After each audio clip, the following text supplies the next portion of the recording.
La mar Mediterrània és coneguda també des de fa més de 2.000 anys com Mare Nostrum, el nom que li van donar els habitants d'una ciutat que el va conquerir, Roma. Roma va arribar a dominar un imperi d'una gran extensió que ocupava gairebé tota Europa, el nord d'Àfrica i l'Orient Mitjà.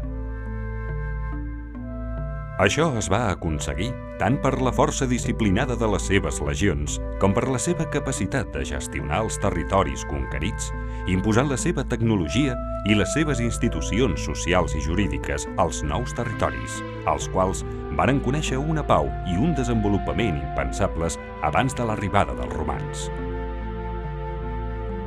Ara bé, aquest gran estat no va aparèixer d'un dia per l'altre.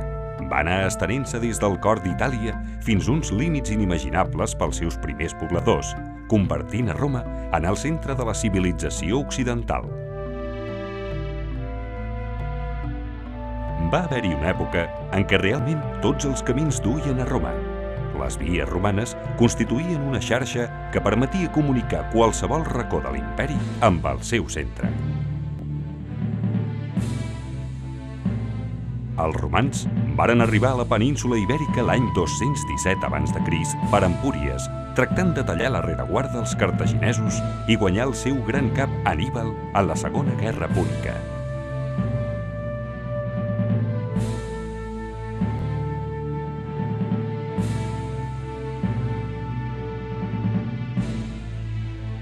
A partir d'aquí, va començar una llarga conquesta que va portar a Roma el domini de tota la península. Aquesta, però, no va ser una tasca fàcil, ja que van fer falta més de 200 anys per acabar-la. Els romans varen donar a la península ibèrica el nom d'Hispània i molt aviat la varen dividir en dues províncies. La Ulterior, o de més enllà, i la Quiterior, la de més ençà. La capital d'aquesta última va ser Tàrraco. Pocs anys abans del naixement de Crist, l'emperador August va acabar la conquesta d'Hispània i va fundar moltes ciutats, entre elles Bàrquino, l'actual Barcelona. La ciutat es va situar en una plana litoral, prop de la desembocadura del Llobregat. Les terres llavors eren molt més boscoses, però els romans van dur a terme una gran explotació de la vinya. El vi que se n'extreia s'exportava a tot l'imperi per vaixell, un comerç que va dur la riquesa a Bàrquino i a tota la comarca. Els productes s'embarcaven i desembarcaven des de ports d'ancoratge que es trobaven a la platja a prop de la desembocadura del Llobregat. L'erosió provocada per tècniques de conreu inadequades i els canvis climàtics generals van fer que la terra fos arrossegada pel riu i es diposités al delta que ha continuat creixent fins als nostres dies.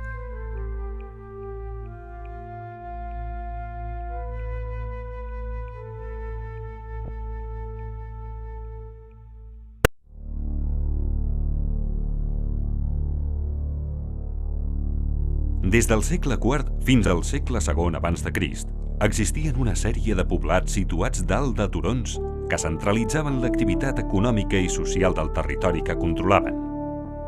Puig Castellar, Begues, Calamot, Gavà, Sant Ramon, Sant Boi, Montjuïc, Barcelona, Santa Creu d'Olorda, Molins de Rei, Puig Castellar, Sant Vicenç i el Castell, Esparreguera.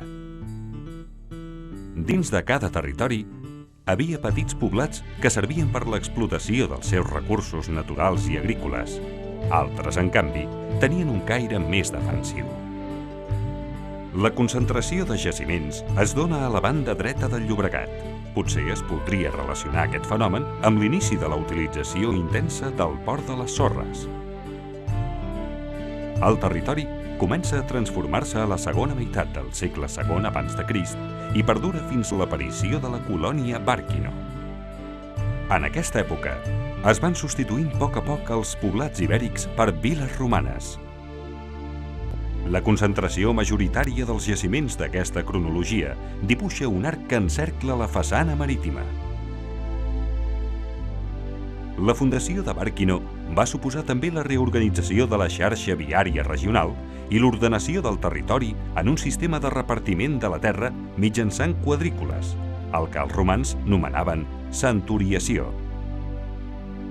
Aquesta quadrícula de 532 metres de costat, amb divisions internes, s'estén pel Pla de Barcelona i en part per la plana del Baix Llobregat, trobant-se rastres a l'altre cantó del Llobregat, entre Sant Boi i Viladecans. Els límits del territori de Bàrquino, al Baix Llobregat, eren el Pont del Diable i quedaven marcats per un monument, l'Arc de Triomf, el qual encara s'ha conservat.